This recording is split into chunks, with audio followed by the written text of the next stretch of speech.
Bom dia, meu nome é Paulo Misk, eu sou o CEO da Largo Inc. Eu estou fazendo a moderação do painel de minerais críticos para a transição energética. Eu acho que é um assunto bem intrigante, desafiador, e vai ser ótimo poder ouvir os palestrantes, né? Alguma introdução de o que são minerais críticos, o que são minerais estratégicos, qual o seu papel para mercados, governos e fornecedores. O painel debaterá como os minerais críticos proporcionam inovações tecnológicas voltadas à promoção da transição energética focada em fontes renováveis que geram reflexos na redução da emissão de carbono e no mundo mais sustentável. Nada melhor do que isso. Nós vamos ter a presença hoje do Andrew Gatas, ele é diretor do Natural Resources Canada. Em 2020, ele assumiu como diretor do Critical Minerals Task Force. Teremos a palestra também de Anna Spitzberg. Ela é subsecretária adjunta para a transformação de energia do governo dos Estados Unidos. Então, nós vamos ter uma visão não só do que o Canadá está fazendo, do que o Brasil está fazendo e também dos Estados Unidos. Nós vamos ter também a palestra do Márcio José Remédio, ele é diretor de Geologia e Recursos Minerais do CPRM. Ele tem trabalhado bastante, vai apresentar avaliação do potencial geológico para minerais estratégicos. Vamos ter também a palestra do Paulo Castellari, meu amigo Paulo Castellari, da época da Anglo-América. Hoje ele é CEO da Appian Capital Brasil. E também a presença do Paulo Fernando Almeida Braga, diretor do CETEM. Eu acho que nós temos aqui uma boa diversidade de assuntos, não só das estratégias, mas focadas também na identificação de potencial geológico, relativo a processamento, que são assuntos bastante críticos, e a experiência do Paulo como empresa atuante nesse setor. Bom, eu gostaria de chamar a presença vai ser por videoconferência, do Andrew Gatas, diretor do Natural Resources Canada. Good morning. Good morning, everyone. Thank you. It's a pleasure to be on this panel this morning and to have a chance to discuss critical minerals and their importance to the clean energy transition. I'm coming to you from Ottawa and my home. I would rather be in Brazil with you. I'm sure the weather is much nicer than in cold Canada. I will speak to Canada's critical minerals strategy and a bit of its development. Slide.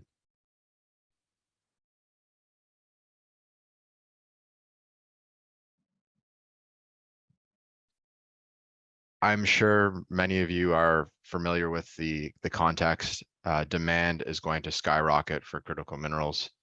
At the same time, we're striving to meet our climate change goals. However, the global bottleneck is going to be increasingly for the manufacture of clean technologies at the beginning of the supply chain, with minerals and materials that are integral to manufacture products like electric vehicles and solar panels being the main constraint. Ultimately, there's no energy transition without critical minerals, and that is the bottom line. Slide. It's also important to take into account the geopolitical context as being a key driver. As you know, global mineral markets have been seriously impacted by recent geopolitical events, adding to price volatility and creating bottlenecks in the supply chain. Production of many energy transition minerals are more geographically concentrated than oil or natural gas. Reliance on non-like-minded states for supply of minerals and processing contributes to this vulnerability. Slide. In the Canadian context, we feel this is a generational economic opportunity. Canada is uniquely positioned to take advantage of this global context. As a mineral-rich country like Brazil, we are lucky to be endowed with many of the critical minerals needed for the green transition, as well as clean energy resources. We have mining expertise and advanced technologies and manufacturing capabilities, as well as an innovation ecosystem that supports increased development. This presents an opportunity for Canada to play a leadership role with key trade partners in creating a more diversified global supply of critical minerals. There's also an opportunity to strengthen critical minerals along the value chain in Canada and with like-minded international partners, from extraction to processing to the manufacturing of products like batteries or zero-emission vehicles. This really is a generational and what we consider a pan-Canadian opportunity across our country. Based on a preliminary analysis among the critical minerals essential for these priority supply chains, 6 hold significant potential for Canadian economic growth, including lithium, graphite, nickel, cobalt, copper, and rare earth elements. However, many other minerals are also present significant prospects for the future. Additional examples include vanadium, gallium, titanium, scandium, magnesium, amongst others. As you can see from the map, Canada has a number of high potential critical mineral rich regions, and we are taking a regional approach that will allow us to focus in on the areas of highest potential and ensure that we're progressing their development. Slide. One of the key approaches that we took with respect to policy development in Canada on the critical mineral side was the creation of our critical minerals list. This is focused on the minerals that are essential to Canada's economic security, required for the transition to a net zero and digital economy, and needed as a sustainable source by our trading partners. Canada approached this situation somewhat differently, looking at what we could supply to our trading partners, in addition to balancing what we needed domestically. We came up with a list of 31 minerals, which are all integral to the clean energy transition, or also a number of advanced manufacturing needs. Slide. That brings me to the critical minerals strategy. So in last March of 2022, the government of Canada proposed up to $3.8 billion over 8 years to implement a critical minerals strategy. The proposed funding covers a range of industrial activities from geoscience and exploration to mineral processing, manufacturing, and recycling applications, including support for research, development, and technological development. The forthcoming strategy has 6 areas of focus. One key component is driving research and innovation to better target resource potential and stimulate investment. This includes looking at waste streams, alternative sources, new materials development, while supporting piloting and demonstration activities to help firms reach commercial scale. We also are looking to accelerate project development for critical minerals, for mining, processing, materials inputs, and recycling projects to support our transition to the green and digital economy. Another key component for the Government of Canada is advancing Indigenous reconciliation with the traditional stewards of our lands. This is through ensuring access to capital and their meaningful participation in critical mineral projects and associated business opportunities. To support all of this, we need to grow a diverse workforce, and that includes promoting the contribution of diverse workers to Canada's green energy transition as part of the critical minerals workforce of the future. To realize this, we need to build sustainable infrastructure to connect communities with critical minerals development opportunities, and also to link resource development in our north or more remote regions with manufacturing hubs further south. Lastly, we're looking to strengthen our global leadership and security by developing resilient global supply chains, shielded from market disruptions, while enhancing Canada's economic security, recognizing that we can't do this alone and we need to work extremely closely with our trading partners. Slide. Key objectives of the strategy are advancing environmental, indigenous reconciliation, and our international objectives. Critical minerals present an incredible opportunity to enhance environmental performance of the industry and the growth of the critical minerals circular economy and recycling. Canada's proposed critical mineral strategy will support our environmental sustainability goals while also supporting indigenous reconciliation in the process.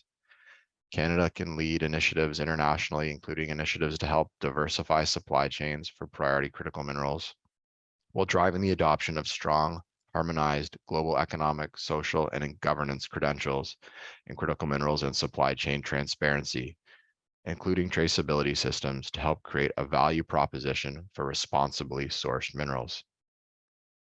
Next slide, please. Lastly, our efforts are across the supply chain. Canada's critical mineral strategy seeks to strengthen the production and processing of critical minerals for industrial manufacturing strategic to Canada and its like-minded international partners. This includes investing to grow domestic supplies of key critical minerals that I already mentioned, and by looking to de-risk private sector investment and pursue other initiatives. This strategy will focus on 3 priority value chains, including clean technologies to support energy transition systems, permanent magnets, wind turbines, solar panels, advanced batteries, hydrogen fuel cells, and small modular reactors. It will also touch on semiconductors and information and communication technologies and the materials needed for that sector, as well as advanced manufacturing inputs and materials, including high-valued metals, electronic materials, composites, polymers, and biomaterials. Opportunities exist to ramp up production and processing of additional critical minerals for industrial value chains strategic to Canada's and its partners, whether mined and processed in Canada, something that we've seen more recently in the case of potash as a result of the Russian invasion of Ukraine. In conclusion, the strategy is intended to be forward-looking, long-term, and iterative. What we're proposing is expected to be the first phase with more to come. We are currently consulting on a paper that can be found on the Natural Resources Canada website that goes into a bit more detail than I provided today on the direction of our strategy. We are looking to finalize the overall strategy and paper in the fall of this year. And I would welcome any comments from all of you on the approach we're taking. Thank you for your time today, and looking forward to the rest of this session. Thanks. Thank you very much, Andrew. We'll have... falar em português, né? As perguntas vão ser feitas no final, então fiquem à vontade para poder relacionar, encaminhar para o pessoal do IBRAM. E aí no final a gente pode endereçar as perguntas para cada um dos palestrantes. Eu gostaria de solicitar a palestra da Anne Spitzberg. Ela atua como vice-secretária adjunta para transformação de energia no Departamento de Estado dos Estados Unidos. Ela é responsável por apoiar uma mudança para uma economia descarbonizada que permita sistemas de energia seguros e resilientes. Acho que tem uma atuação importante de entender como os Estados Unidos estão atuando nesse mercado. Good morning, Anna. Anna, good morning. Good morning. Yeah, the floor is yours. Fantastic. Thank you, Paulo. It's great to be here and to be speaking about this topic. I always say a few years ago, critical minerals and energy transition were hardly ever in the same room, and now they're as good as roommates. And that's very important and fantastic to see, and it's the reason I appreciate this session. Now for the US, we've been very clear about the criticality of addressing climate change and the role that supply chain resilience has in achieving that goal. It's the reason that the State Department, with our interagency partners, is ramping up global cooperation on diversifying critical mineral supply chains particularly those that are essential to clean tech. And I'd love to spend some time really focusing on that aspect. But before I even tell you how we are doing this, I really want to highlight that our objective in all of our partnerships is to help countries realize the full economic benefit of their mineral resources. We want producer countries to benefit from all stages of the value chain, from extraction to processing to recycling, and we want to minimize any negative impact. Because as Andrew pointed out, we're often speaking about demand projections that show at least a doubling in the raw resources needed for clean tech by 2040, with minerals like lithium expected to grow anywhere from 13 to 40 times in that time frame. And that's a big boost. And we're already really seeing this play out because if you look at the numbers, EVs and battery storage have already displaced consumer electronics as the largest user of lithium. And they're set to take over stainless steel as the largest end user of nickel in the next 2 decades. These numbers don't look that different from any of the other key minerals that were mentioned. So as countries really increase that mining activity to meet this demand, it's very important that the environmental, the social, and the governance standards don't fall at the wayside. We don't want the choice to be either stagnant investment and lack a rapid deployment for technologies, or environmental and community damage because of irresponsible ramp up. And it's why we're committed to that transparent, that predictable, that secure, and that sustainable supply chain that really can be deployed at speed and at scale necessary. Now, I would say there are 4 ways that we would collaborate typically to achieve our objectives. And the first is in supporting countries directly and sharing experiences. So a few years ago, the State Department's Bureau of Energy Resources launched the Energy Resource Governance Initiative, ERGI. It's a multilateral effort founded with Australia, with Botswana, with Canada, and Peru to promote sound mining sector governance and to have countries with mature mining industries support those with developing mining industries so they can attract that investment. And as our goals amplified, so is the initiative. Through it, we share experiences in bilateral and multilateral settings. And we have also provided over $25 million in direct support to more than a dozen countries on technical, environmental, commercial, regulatory issues. So essentially anything from geodata capacity building to mine reclamation planning to market competitiveness to greening mining operations. In addition to this bilateral work, we've issued the ERGI Toolkit, which shares and reinforces best practices for mining development, from mapping of mineral resources to the closure and reclamation of mines. It's available for free in multiple languages, I think over 100, including Portuguese and Spanish. So I encourage all to visit the site. Luckily for me, it's easy to remember, www.ergi.tools. So I hope you all write it down and check it out. But now we also know that true capacity building and experience sharing also needs to be on the ground. So we've established the ERGI Academy at the University of Nevada, and we've brought government officials from partner countries, including Brazil and Colombia, to learn more about US practices. And the purpose of the Academy is really to immerse foreign government officials in the US mining sector, and probably just as important, create connections between US academic and private sector counterparts.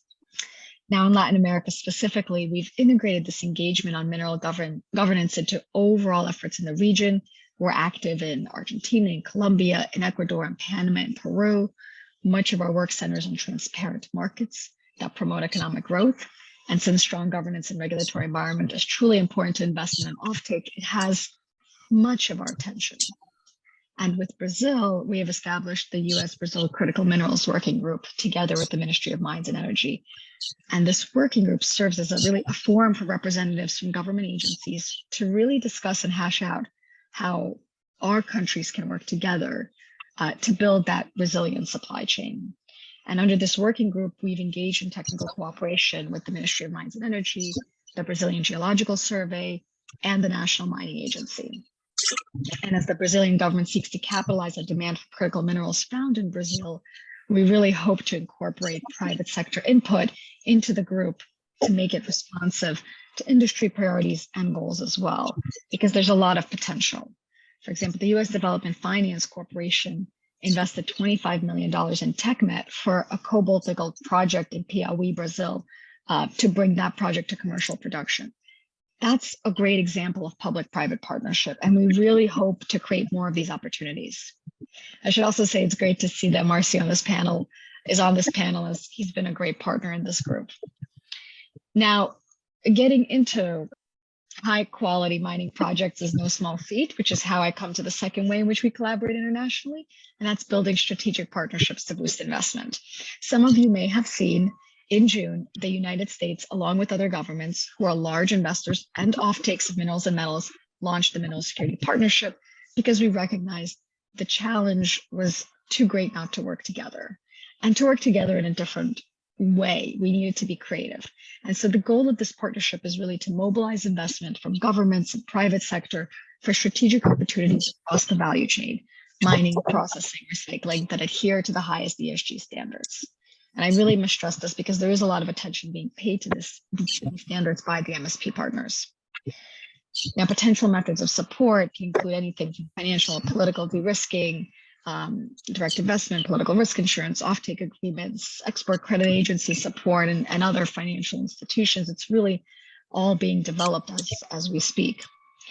The third way in which we collaborate is through cooperation with the private sector and NGOs. We are regularly communicating with private companies engaged in the mining, processing, recycling of critical minerals. So for example, we recently formed the Clean Energy Resources Advisory Committee, which is a private sector advisory group that provides input on the department's policies and strategies regarding clean energy minerals. The 15 members of this committee really represent a range of sectors. We have automotive companies, we have mining companies, processing, battery manufacturers, recycling companies, traceability, mining standards, mineral investments, and investors represented in some way and form in this group. So it covers the gamut in terms of viewpoints. We also advance policy priorities in this space by working with multilateral organizations, including the International Renewable Energy Agency, the International Energy Agency, the Intergovernmental Forum on Mining, and the Extractives Industry Transparency Initiative. The extent to which these multilateral groups have mobilized around clean energy mineral supply chains in recent years is truly remarkable and encouraging. So we're really using these platforms to align our priorities and share lessons learned. And the last mode of collaboration that I will mention is research, science, and technology. The US aims to apply the best available science and tech innovation to address critical mineral challenges. There are many dimensions to this. It includes developing electric vehicle batteries that are less mineral intensive and easier to recycle, developing new approaches to processing and recycling minerals such as rare earth elements, applying best science and technology to reducing environmental impacts of mining and processing, and having demonstration projects to reprocess, reclaim, remediate, and restore abandoned mine waste. And you really could see that the genesis of this thinking was reflected in our executive order that was put out last year on supply chains. And that order resulted in a 100-day report that touched on numerous actions. It is our strategy in many ways. And it talked about research and development, standard setting, geological mapping, international cooperation, use of federal procurement authority, prioritizing and recapitalizing stockpiles, and workforce development. A significant amount of funding has been allocated to these efforts. So there's a great amount of activity, and we know there's a need for more. We'll never say otherwise. We understand there are also trade-offs and complexity in policy making around these issues, and we've committed to working with international partners, with private companies, with the multilateral organizations, labor and civil society, to address many of the issues that have been coming up. So I'll end there because I very much look forward to hearing from others, and thank you again for giving me the floor. Thank you very much, Ana. Appreciate it. By the end of all presentations,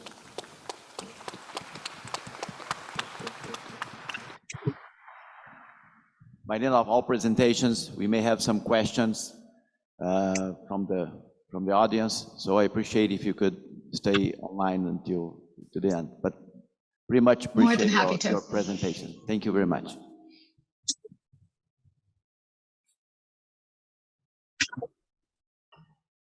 Nós vamos agora ter a apresentação do Márcio José Remédio.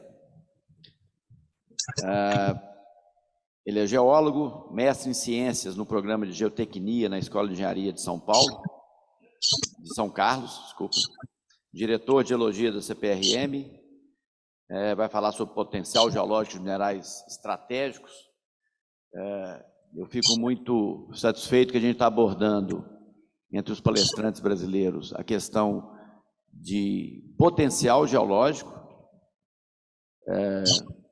Junto com ele, o Paulo vai falar principalmente sobre a parte de processamento, que é crítico, principalmente nesses minerais, e o Paulo Castellari nos dando a visão da indústria, né, a visão da mineração que atua ativamente nesse setor.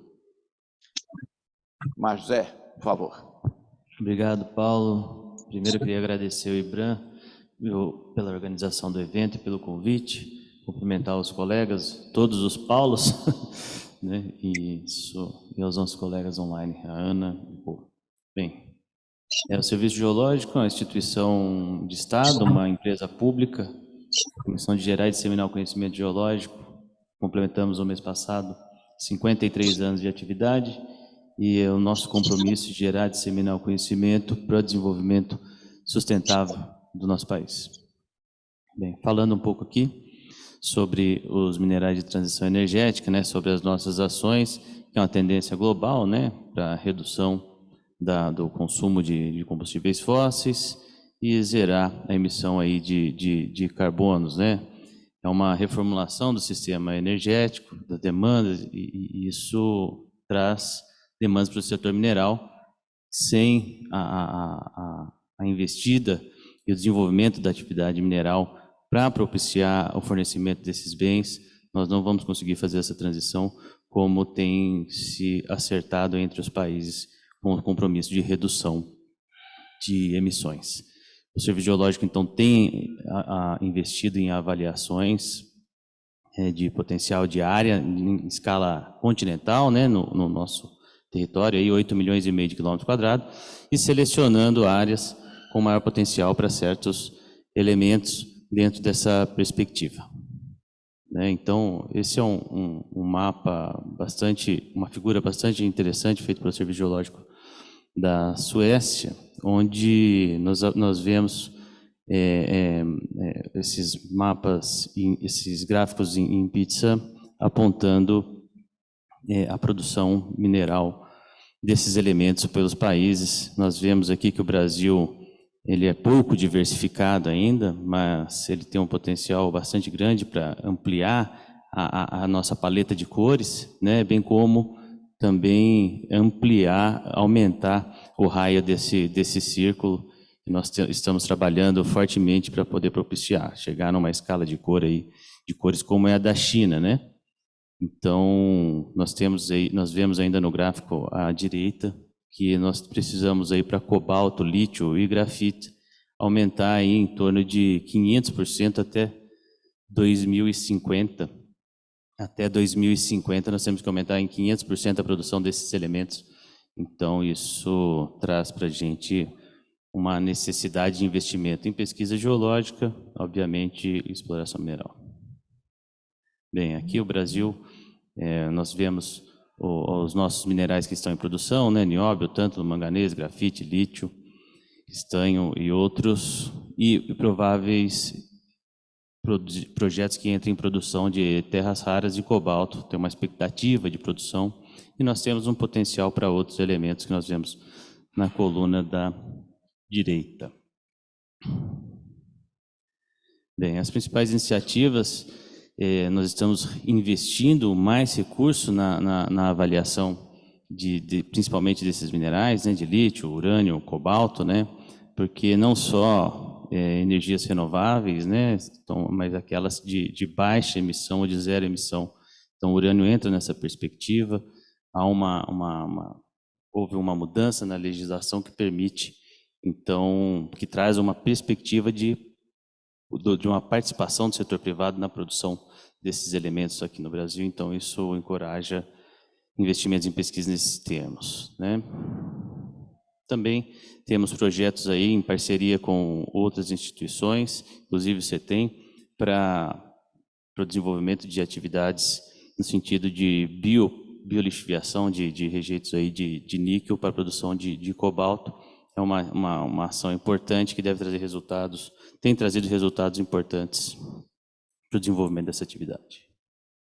Bem, também em parceria com o governo americano, nós estamos trabalhando aí com questões da competitividade desses bens aqui no nosso território. Aí tem uma consultoria da Deloitte. Isso em breve deve estar disponível aí no site do Ministério de Minas e Energia.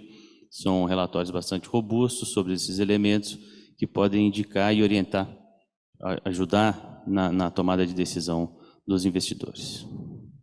Bem, como nossos trabalhos são feitos, nós iniciamos, obviamente, em escala nacional, determinando áreas com maior potencial e afunilando para áreas com maior potencial, então, para estudos de maior detalhe, né? Esse é um estudo finalizado aí em 2020 sobre grafita. Deixa eu só identificar. Sobre grafita, e ele trouxe de algumas dezenas de ocorrências registradas e catalogadas, né, para algumas centenas de ocorrências de grafita no território, e onde nós identificamos áreas com potencial maior que nós já estamos trabalhando, né, no Ceará, Minas e Mato Grosso, Tocantins e Goiás agora, e provavelmente iremos, em 2024 até 2030, trabalhar nas áreas de Rondônia, Tocantins, Goiás, Rio de Janeiro e Espírito Santo. Então, essas áreas elas são apontadas nesse relatório, nesses estudos de escala nacional, que estão disponíveis no nosso repositório, que é o RIGEL, .cprm.gov.br, onde você pode encontrar essas informações, o banco de dados, disponíveis aí para orientar as suas pesquisas. Com relação ao lítio, né, mesmo processo, uma avaliação nacional e depois determinados os projetos em áreas com maior potencial. Então, em 2016, um projeto importante foi apresentado, né, que nós fomos focados já no Jequitinhonha, e um importante trabalho aí com resultados muito bons. Então, hoje nós estamos reavaliando o Distrito de Solonópolis, Borborema e São João del Rei, que pode ser também um novo olhar aí para aquele ambiente para oferta de lítio. Com relação ao Ceará, o Distrito de Solonópolis é interessante porque o primeiro trabalho do Serviço Geológico com relação a lítio para a bateria veicular nessa região é de 1979, e há pouco tempo agora que um projeto lá foi listado. Então, acho muito interessante e com bons frutos. E outros projetos também estão avaliados em diversas outras províncias. Bem, o potencial de avaliação de cobre, escala nacional. Finalizamos agora um projeto de reavaliação de mapa de favorabilidade para a ocorrência de cobre, principalmente na região do Tapajós. É um trabalho bastante interessante, tem trazido bons resultados, e reavaliando todas as principais províncias minerais brasileiras para tentarmos evoluir no processo de descobertas, né? Incentivar novas descobertas, que é assim que nós trabalhamos. E também projetos com perspectivas aí para 2024, 2030, eu avanço aí no Alto Tapajós também, no Vale do Ribeira, entre outras oportunidades. Brasil, 8,5 milhões de quilômetros quadrados, então nós temos que separar áreas com maior potencial, elas já estão delimitadas, que são as províncias minerais brasileiras, que têm entregue resultados com mais eficiência. Bem, como eu disse, nós fizemos pela primeira vez um mapa de potencial de urânio em escala continental, usando a metodologia aí da Agência Atômica Internacional, separando sistemas minerais e possibilidades, e nós vemos que o Brasil tem um grande potencial para esse tipo de mineralização, e agora com um ajuste na legislação, nós acreditamos que isso vai trazer uma boa perspectiva, um bom mercado aí para o setor privado poder avançar nesse processo. Então, hoje nós estamos trabalhando mais fortemente na reavaliação lá da província Lagoa Real. Nós acreditamos que está subestimado o potencial de lá, e também na província Carajás. Bem, com relação ao cobalto, como eu disse, nós temos um projeto de reavaliação do potencial do cobalto por biolixiviação, né, em rejeitos de produção de níquel, e também nós temos um projeto de avaliação de potencial, né, já identificado em área offshore, né. Nós trabalhamos a elevação do Alto Rio Grande, que fica a 1.500 quilômetros da costa, e existe um potencial no oceano aí de cerca de 120 milhões de toneladas de cobalto, que é mais do que suficiente para atender a demanda global. Porém, né, nós fazemos uma leitura inversa, né, com base nessas informações. Nós temos aí 60% do nosso território brasileiro composto por bacias sedimentares, né, que poucas vezes receberam um olhar voltado para a prospecção de elementos metálicos e outros, né? E se isso ocorre num ambiente de biossedimentação, é bem provável que nós devamos ter nos nossos ambientes continentais, nas nossas bacias onshore, alguma oportunidade. Bem, saindo um pouco da pesquisa de oportunidades de bens minerais, o Serviço Geológico também tem trabalhado com questões para armazenamento de CO2. Nós estamos fazendo trabalho em escala regional, que é armazenamento geológico de CO2. Hoje nós estamos numa área piloto, que é a Bacia do Paraná, é um trabalho bastante interessante, e nós já estamos desenvolvendo alvos, e isso tem um potencial muito grande para redução de emissões. Bem, outro aspecto também, não sei se vocês sabem, 70% do carvão, da reserva de carvão do país é um patrimônio mineral do serviço da CPRM. Então, nós estamos tentando aqui agregar valor a esse produto com estudos aí voltados para o desenvolvimento do syngas, que também é uma fonte de baixa emissão e também com relação à captura de CO2, com a substituição do metano por CO2 em camadas de carvão. É um processo bastante interessante. Aqui é só um detalhe do trabalho. Bem, e outro trabalho também que nós estamos desenvolvendo é um mapeamento da costa brasileira para auxílio na identificação de áreas potenciais para a instalação de fazendas eólicas offshore, né? Eu evidenciado já estado do Rio Grande do Norte, mas nós estamos trabalhando toda a costa nordeste e também no Rio Grande do Norte, o projeto PROMAP. Isso deve trazer bons resultados e uma grande oportunidade para o Brasil aproveitar mais esse importante recurso natural. Era isso.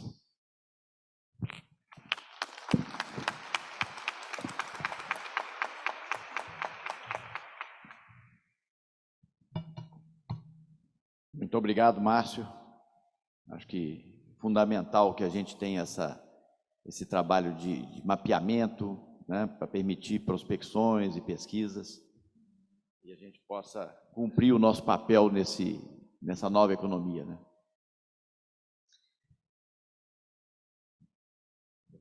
Gostaria agora de pedir ao Paulo Castellari. Nós tivemos, a fazer a apresentação, nós tivemos uma experiência na Anglo América. Ele era responsável pelo Minas Rio, né, esse projeto que está tendo um ótimo desenvolvimento. Ele teve a contribuição fundamental dele na época. O Paulo tem mais de 30 anos de experiência, né, no setor de metais, mineração, e projetos e operações na América do Sul, América do Norte, Europa, África. Então, tem uma experiência incrível. Hoje ele está na Ápia, projeto de níquel, projeto de cobre. Então, vem, né, resgatando aí esses dois metais e abrindo fronteiras. Então, por favor, Paulo.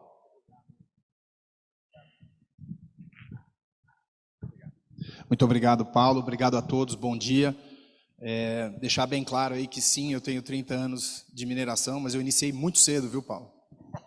Comecei a trabalhar tipo com uns 12 anos, assim, na indústria, né? Então, deixar isso bem claro, mas muito obrigado pela oportunidade. Eu agradeço aí a todos que estão aqui hoje, eu agradeço o IBRAM. Queria agradecer também o IBRAM para promover essa conversa que a gente teve hoje, porque mesmo para aqueles que nem muitos de nós que já estão há muito tempo na indústria, a gente sempre acaba ouvindo coisas novas, como o que, por exemplo, o Remédio compartilhou com a gente. Todos nós sabíamos que a CPRM fazia muito trabalho de exploração, mas eu tenho que pôr a mão no coração e dizer que eu não sabia sobre trabalhos de captura de CO2, etc. E eu acho que isso é um gancho muito importante para a minha grande mensagem, o que eu gostaria de deixar com vocês e deixar uma pequena lição de casa, que todos nós, todo mundo que trabalha aqui comigo sabe que não tem conversa sem lição de casa, então assim será. O que eu queria falar com vocês hoje aqui é breve, são 42 slides, coisa de 36 minutos, mas basicamente eu queria primeiro dar um pouco de contexto. Todos nós aqui dessa convenção, e muita gente já vem falando do contexto, né, da necessidade, do requerimento de controlar, né, a temperatura global, então eu vou passar isso bem rápido, mas eu quero fazer um gancho com isso, o que isso significa para a indústria, né, a oportunidade que isso gera para a indústria, e o que eu acho, o que a gente na Appian está fazendo, e o que eu acho que a gente deveria considerar daqui para frente. Então, como história, eu acho que todos nós sabemos, desde o primeiro COP em 95 em Berlim, a conversa sobre controle de temperatura global, mas eu acho que tudo isso, né, e a gente já falou bastante disso, os nossos colegas no Canadá e nos Estados Unidos também falaram, eu acho que a grande mensagem aqui é que a gente tem que reduzir as emissões de carbono em 50%. Acho que essa é a grande missão. E isso quer dizer o quê? Isso quer dizer que não é mais um desejo, uma ambição, né, dos países desenvolvidos de simplesmente controlar o aquecimento global. É uma necessidade, é um requerimento. E a má notícia, gente, isso é um trabalho da Climate Action Tracker, que é um site, vocês podem entrar no site, ele é atualizado super frequentemente, é que a gente não vê muitos países, na verdade a gente vê nenhum país da cor verde. A cor verde nesse mapa quer dizer o quê? Os países que estão em linha com a tarefa, né, com o requerimento, com a missão de reduzir, em segurar até 1,5 o crescimento da temperatura global comparado com antes do avanço industrial. Ou seja, a tarefa é difícil, é um requerimento importantíssimo, todo mundo aceita que existe esse requerimento, mas ninguém está se dando muito bem não, né? Existe muito trabalho para ser feito. E o que significa esse trabalho, né? Para que isso aconteça, isso a gente já ouviu bastante aqui falar, é que a gente vai precisar de muito metal. A gente vai precisar de muito trabalho, muito metal. A gente começa no começo da história, né? No começo da cadeia de valor, é onde muitos de nós estamos. E a gente colocou aqui como exemplo o que se espera de mudança, por exemplo, na construção de moinhos de vento, né? Assim, para que a gente então atinja o requerimento, 5 vezes mais a gente tem que aumentar a instalação de moinhos de vento e 8 vezes mais a instalação de painéis solares. Então essa é a escala de crescimento que vocês já ouviram, mas que era legal, eu gostaria só de compartilhar com vocês. E aí a gente começa a entrar um pouco mais no detalhe dos metais específicos, né? O que realmente precisa para que isso aconteça. E aí a gente coloca, obviamente, o impacto no aço e todo mundo que fica na cadeia do aço, né? Nas ligas, para produzir diferentes tipos de aço. Quanto mais leves os aços, quanto mais resistentes os aços. Olha para o Paulo, porque graças a ele, o nosso aço é mais leve e mais resistente. Todas essas tecnologias, né, que vão ser necessárias para o aço, mas quero chamar a atenção, cobre, níquel, zinco. Quero falar também das terras raras, que são os usual suspects dessa conversa. Nós estamos falando que, começando de gás, né, como um parâmetro, né, as usinas de gás para energia, comparado com vento e solar, nós estamos falando em coisa de 140% e quase 500% de aumento quando a gente compara em termos de consumo específico desses metais, cobre, níquel e zinco. Então, é um aumento tremendo, uma coisa que na minha carreira, e eu acho que na carreira de vocês, nunca foi visto antes. E aí eu achei que era interessante também mostrar um pouco e compartilhar com vocês o que aconteceu na década de 20, entre 2010 e 2020, e o que se espera acontecer nos próximos 10 anos em termos de crescimento. E a gente lista aí alguns dos metais, E mostra que o crescimento, que já era muito robusto e muito grande, né, nos últimos 10 anos, só vai crescer mais nos próximos 10 anos.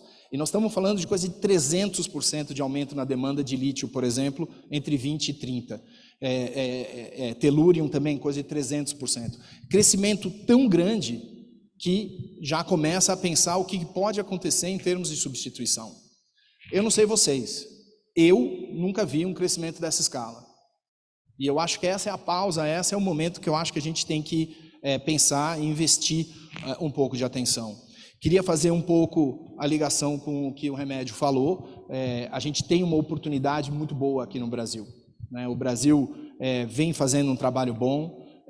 Eu acho que mais recentemente o Brasil se tornou um lugar com vantagens comparativas bastante interessantes, né? Toda essa mudança geopolítica na América Latina tem trazido muito mais atenção para o Brasil.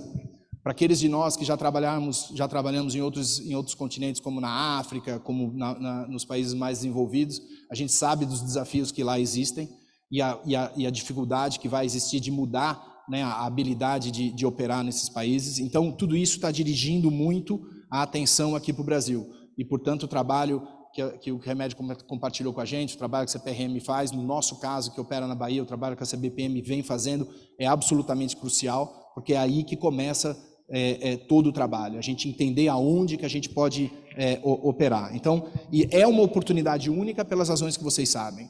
Uma necessidade, não mais um desejo, não mais um luxo de países desenvolvidos, uma necessidade de controlar essa transição que vai precisar de metais específicos, e a oportunidade que a gente está vendo aqui no Brasil.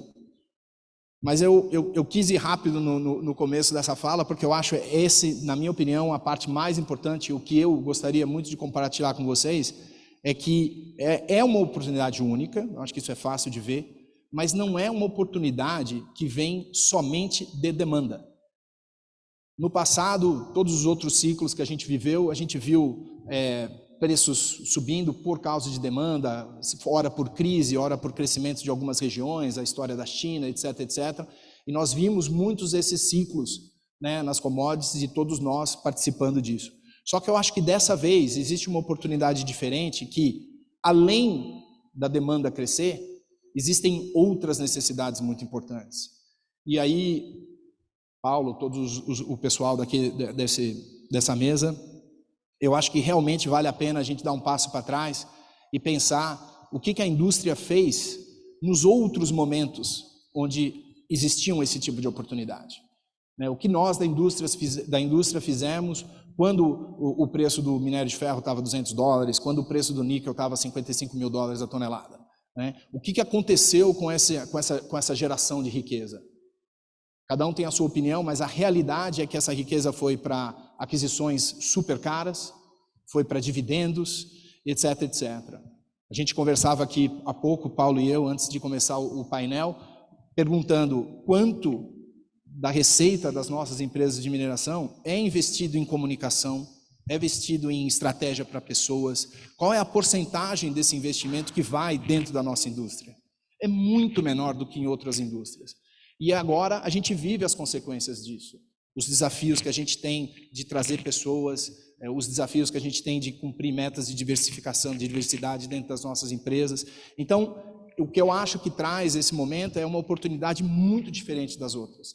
Obviamente, ancorada por demanda, que é uma excelente notícia para nós, porque todos nós podemos crescer, podemos dar condições de crescimento ao setor, às nossas empresas, né, aos nossos funcionários. Mas, mais do que qualquer coisa, a oportunidade de promover, comunicar o que realmente acontece dentro da indústria da mineração. Atrair pessoas com alto calibre, atrair pessoas com formações e backgrounds diferentes, ou seja, contribuir com a diversidade dentro dos nossos times, e realmente uma oportunidade única de reinventar o jeito que a gente faz mineração.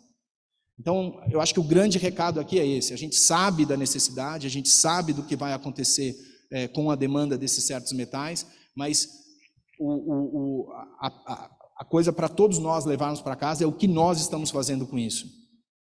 E aí eu queria compartilhar um pouco do nosso modelo com vocês. Como o Paulo mencionou, a Appian Capital é hoje o maior fundo de investimento privado em mineração. É um fundo de investimento privado baseado em Londres que só investe em mineração. E a gente vem desenvolvendo um modelo de gestão que a gente acredita que tem fazido diferença. A gente bate muito forte o conceito de autonomia com alinhamento. E por que eu estou trazendo isso aqui nessa conversa? Porque, na minha opinião, depois desses 30 anos de mineração, isso que faz a diferença. É essa autonomia que a gente promove em todos os níveis da nossa organização que faz com que a gente consiga atrair o time certo. Ou seja, todo mundo sabe para onde ir, cada um sabe o que tem que fazer e ninguém precisa ficar em cima de ninguém, cada um sabe das suas responsabilidades. Ninguém tem que pegar no telefone e ligar para Londres porque tem que gastar $100 mil. E isso faz uma grande diferença, porque é esse tipo de gente que eu quero dentro da minha organização e que eu imagino que vocês queiram dentro da organização de vocês. Então, isso ajuda a gente a trazer as pessoas certas. Obviamente, a gente investe muito tempo tutano em montar incentivos de uma forma certa para todos os níveis da organização, incentivos que estejam alinhados com resultados de curto, médio e longo prazo. A gente tem uma mentalidade, aí eu estou olhando aqui para alguns dos nossos colegas, de montar operações que são feitas dentro do propósito, o conceito de fit for purpose. Eu tenho um benefício, gente, que o Paulo não mencionou, ninguém é perfeito, eu sou de São Paulo e não sou engenheiro.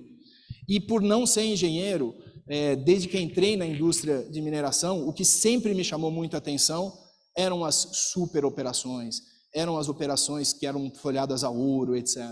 E na Appian a gente vem conseguindo fazer mineração de uma forma responsável, seguindo os maiores padrões de ESG, seguindo as melhores performances de segurança, e depois eu incentivo vocês a conversar com o Tony, conversar com o Ricardo, que estão na audiência, que podem contar a história de vocês.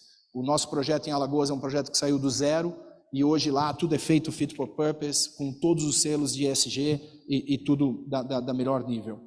E eu deixei o melhor por último, que é a nossa luz, né? É o nosso grande centro, é o nosso grande norte, que é o conceito de integração social. Dentro da Appian, a gente fala de integração social, a gente não fala de licença de operar. Eu vou usar aqui o exemplo do Silvio, do meu grande amigo Silvio, que quando você está integrado, né, você não precisa pedir licença para entrar em lugar nenhum. Né? Essa questão, e de novo, eu convido vocês a pensar, a gente não tem que pedir licença para operar em lugar nenhum, a gente tem que estar integrado dentro das regiões, dentro das comunidades onde a gente opera, porque assim vai existir uma relação igualitária, uma relação onde tudo é pensado de uma forma ponderada, medida, coisas que fazem sentido. E esse é o nosso grande norte. Então, gente, é basicamente isso que eu queria compartilhar com vocês. Eu quero mais uma vez agradecer aí a oportunidade. Eu acho que, para recapear, a questão de mudança climática e os alvos que existem já há muito tempo não são mais um desejo, é um requerimento, é uma coisa que a gente tem que fazer. Isso leva a um aumento muito grande, né, da demanda desses metais que a gente conversou, alguns já bastante conhecidos, outros nem tanto, e como o Remédio mencionou, alguns que a gente ainda tem um trabalho para fazer aqui no Brasil. Mas a grande mensagem, na minha opinião, é isso, é que existe uma grande oportunidade. Uma oportunidade que, na minha opinião, é diferente dos outros ciclos que todos nós vivemos. É uma oportunidade de realmente reinventar a forma que a gente faz mineração. E aí eu compartilhei um pouco com vocês da nossa história dentro da Appian, do que a gente faz, o que a gente acredita ser feito da melhor forma. Mais uma vez, muito obrigado, gente.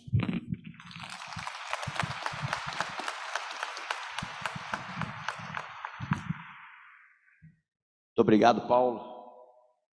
Ótima apresentação. Eu vou aceitar a sua provocação, né, de falar que os aços são melhores por causa da Largo. É uma afirmação. Como a gente está com um tempinho, eu vou falar um pouquinho sobre o vanádio também, né, porque é um metal de transição importante na descarbonização, na redução de emissão de CO2. E como não é uma coisa muito conhecida, eu acho que vale a pena. O vanádio, 90% do uso dele é em aço, para fortalecer o aço. Né? Eu falo que é um tempero. Só que é um tempero igual aquela aquela dose do Asterix que ele tomava lá no livro, né? Para quem conhece Asterix, hoje em dia nem sabe o que é uma Asterix, né? Mas, deixa eu falar, isso é coisa para o pessoal antigo. Mas, quando a gente coloca, só para ter uma ideia, quando coloca 1 quilo de vanádio em 1 tonelada de aço, 0,1%, o aço fica 84% mais forte, né, com a resistência mecânica maior. Isso permite usar menos aço em todas as suas aplicações. Ou seja, o vanádio ele tem a capacidade de reduzir o footprint de toda a cadeia do aço, por volta de 40 e poucos %. Né? Quer dizer, o pessoal tem desenvolvido um monte de tecnologia para produzir aço com 0 de emissão de carbono e deixa de perceber que de reduzir 45% está no conhecimento, na mão. Né? Nesse ponto, a China é o grande campeão do desenvolvimento e aplicação de vanádio em aço. Né? Além dos metais, dos aços especiais, você tem uma série de metais super resistentes, inclusive, pegar o eixo do Airbus 380, é feito um aço com vanádio, né? O trem de pouso deles. Mas eles aplicam também em vergalhão, quer dizer, não precisa ser só aplicado em aplicações muito nobres, não, vergalhão para construção civil. E a aplicação é principalmente para tornar as edificações mais resistentes. Acho que eles estavam um pouco, né? Tem muito terremoto, às vezes o vizinho não destruía tanto e eles mudaram isso, quer dizer, mérito para eles que estão aplicando uma solução inteligente, eficiente, para uso generalizado. Né? Eu pergunto por que os outros países também não seguem essa receita. Só para ter ideia, na parte econômica, né? Mas isso é caro, a vanádio é caro. O aço, $800 a tonelada, mais ou menos. O vanádio, 40%. Então, você coloca 5% e pode tirar 45% do total. Né? Não tem nada mais simples do que reduzir o custo do metal. Além, só para aproveitar, porque aí depois eu não preciso voltar no vanádio mais, o vanádio também é um elemento de bateria, né? Bateria para o grid. Então, quando a gente pensa em carro elétrico, que é uma ótima solução, né? Só que você tem que ter todo o grid numa condição de ter energia renovável, solar e eólica, 100% do dia. Porque senão não adianta a história né, vou ter um monte de energia solar e à noite. Como é que faz nas nossas casas?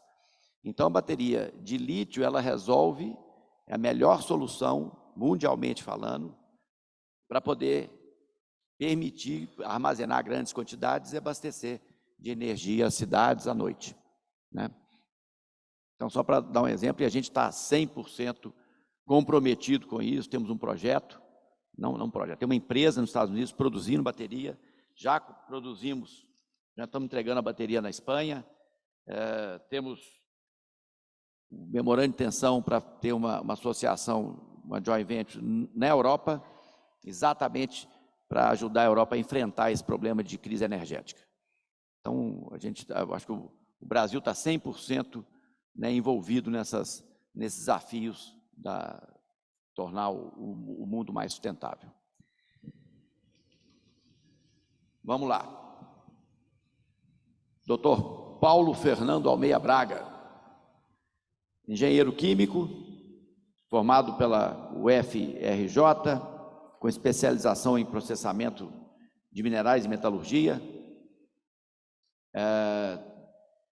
tem mestrado, doutorado em engenharia mineral, mais de 20 anos na iniciativa privada, atualmente é tecnologista sênior do CETEM, chefe da coordenação de processamento e tecnologias minerais e diretor substituto do CETEM. Então, muito obrigado por nos dar o prazer de ouvir suas palavras. Fique à vontade, se você quiser apresentar junto ao público, fique à vontade. Alô. Bom dia a todos. Agradeço ao IBRAM também aí pela essa oportunidade da gente apresentar aqui nessa sala, né? O que a gente vem fazendo, entendeu? Principalmente dentro desse painel aqui sobre minerais críticos para a transição energética, que já foi comentado muito aqui por todos, e a gente vai juntar ainda mais informações ainda que já foi comentado, e eu acredito que vai ser bem interessante. Ok? Deixa eu ficar do lado de cá, perto da minha cola aqui, entendeu? Primeira coisa, a gente vai começar falando um pouquinho, né? O que é mineral crítico, mineral estratégico, são sinônimos, né?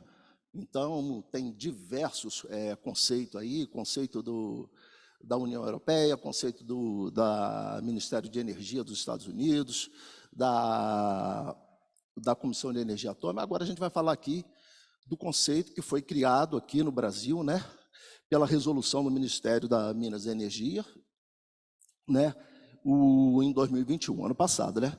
Então, basicamente, define o que é mineral estratégico aqui, falando no caso aqui do Brasil, né, que são bem minerais, do qual o país depende para suprimento de setores vitais da economia, né? Eu estou falando, então, de enxofre, estou falando de fosfato, estou falando de potássio, que são materiais utilizados aí, minerais utilizados na agroindústria, né? Materiais fertilizantes, né? E estou falando também de micronutrientes, como molibdênio, né? Outra classificação são os bens minerais que têm sua aplicação em produtos de tecnologia, que é o principal foco aqui da nossa conversa aqui, né?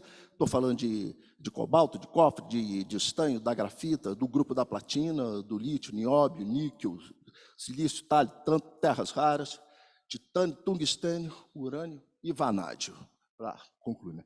E também os bens minerais que têm importância econômica na balança comercial, principalmente aí com destaque aí para alumínio, cobre e ferro, né? Mas, independente de todos esses conceitos, né, mas o conceito de mineral estratégico moderno é aquele que diz respeito à sua importância para um país, seja pela sua abundância ou seja pela sua carência, né? Está listrado aí na figura aqui algumas ações que já vêm sendo realizadas aqui no país, né?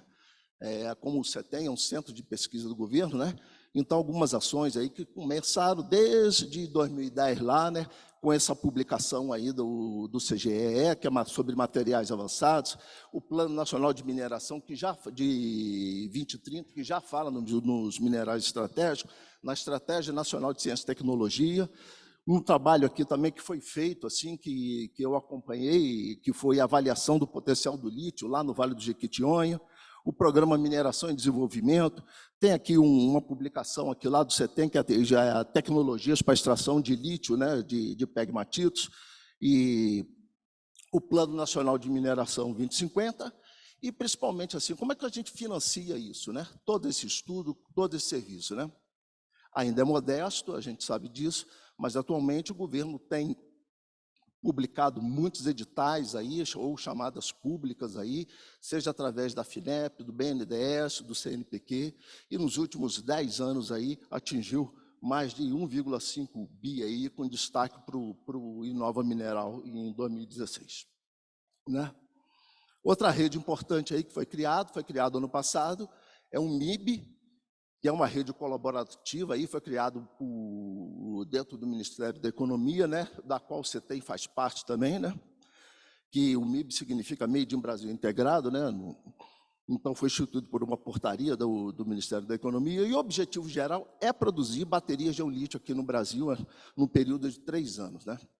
Então, está sendo feito reuniões no MIB aí, vendo cada um a competência, quem é do setor de mineração, quem é do setor de metalurgia e quem é do setor de eletroeletrônico, juntando as competências todas para ver se a gente consegue, em até 3 anos, ter uma bateria de lítio, pelo menos mais de 80% de nacionalização.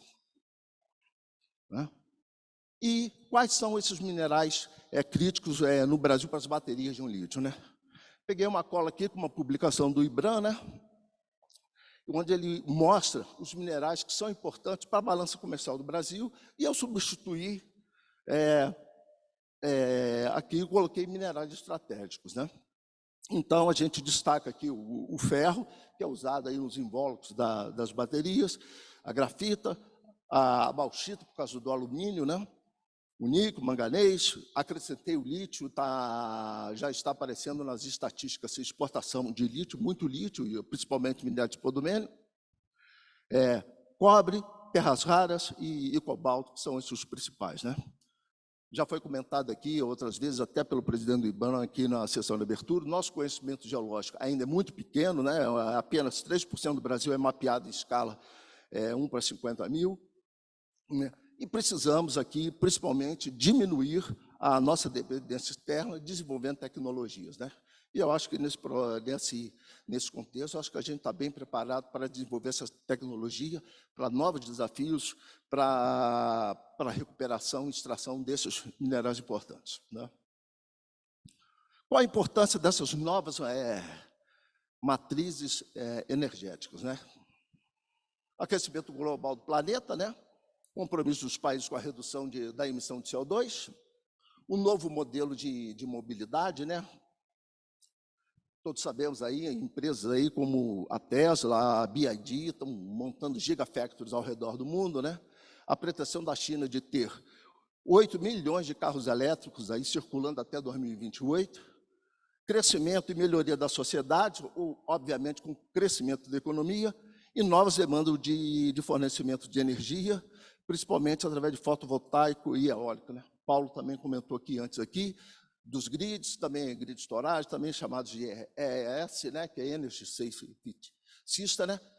Se a gente tem geração de energia eólica, se a gente tem geração de energia solar, a gente tem que acumular essa energia e distribuir um fluxo contínuo, né? Porque se tem sol, se tem vento, senão não tem. Então tem que haver essa distribuição e aí entra a importância da bateria de íon lítio, né?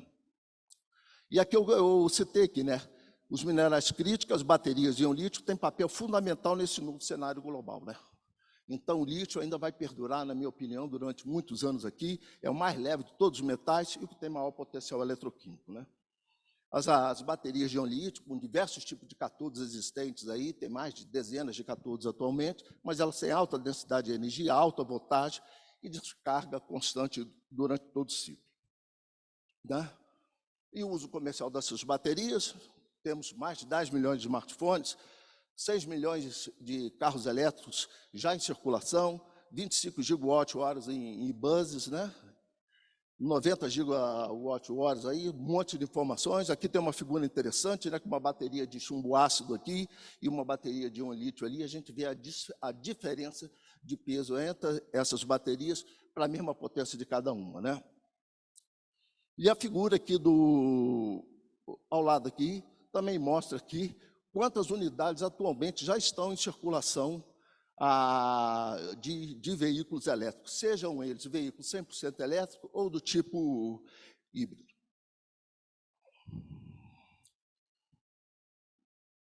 E como se distribui essa demanda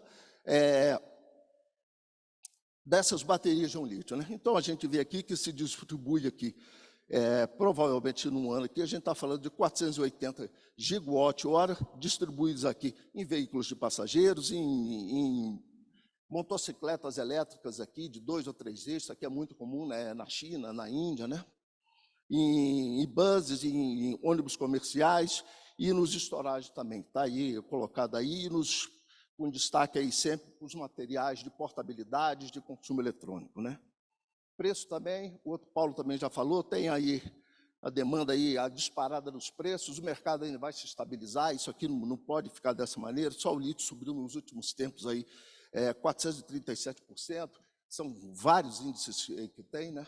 Mas a gente sabe aí que tonelada de spodumênio custava aí 300, 400 dólares, já está custando mais de 2.700 dólares aí, né? Então os valores são realmente astronômicos, né? E qual a substituição, né? Essa figura aqui é uma figura interessante, né?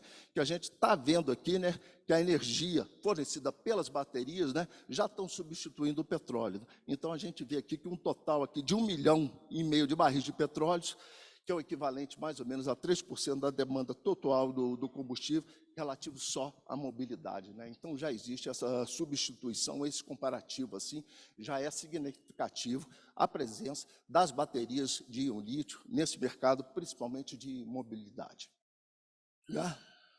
Outro figura interessante aqui, a figura aqui mostra aqui numa bateria de um carro elétrico aqui, um carro elétrico comum de mais ou menos um carro popular aí, mas a gente vê aí que a gente tem 50 quilos. Essa bateria aqui de carros elétricos geralmente é NCM, que chama níquel, cobalto, manganês, né? Então 50 quilos de grafite, 35 quilos de alumínio, 29 quilos de níquel, 20 quilos de cobre, 20 quilos de aço, 10 quilos de manganês e 5 quilos de cobalto, né? Então, e na figura ao lado aqui, qual é? Eu transformei o volume em quantidade de metais contido, né? Então, a gente chega aqui que tem uma previsão aqui para 2033, é para mais de 10 milhões de toneladas de metais quando a gente atingir um marco aí, porque 2033, o ano, é mais ou menos quando a produção de carros elétricos vai se comparar com a produção de veículos a combustão, né? Eles vão se cruzarem os dois de crescimento. Rapidamente aqui, falando um pouco sobre lítio, né? A maioria do lítio presente na crosta, ela está nas salmouras continentais, né? E destaque aí para a Argentina e para o Chile, que tem os maiores recursos, né? Pegmatito, que é o caso brasileiro, né? Representa somente 23%. Os principais players nacionais, a gente já tem aqui a CBL, que faz há bastante tempo aí compostos químicos de lítio, principalmente carbonato de lítio, hidróxido de lítio. A MG está entrando muito forte no mercado aí, já está produzindo concentrado de spodumênio aí. E a Sigma Lítio também deve estar iniciando a sua operação aqui, provavelmente nesse ano aí, já numa escala bem pesada, né, de 220 mil toneladas ano, né? E embaixo aí as exportações já de minério de lítio, que 10 anos atrás praticamente era inexistente, né?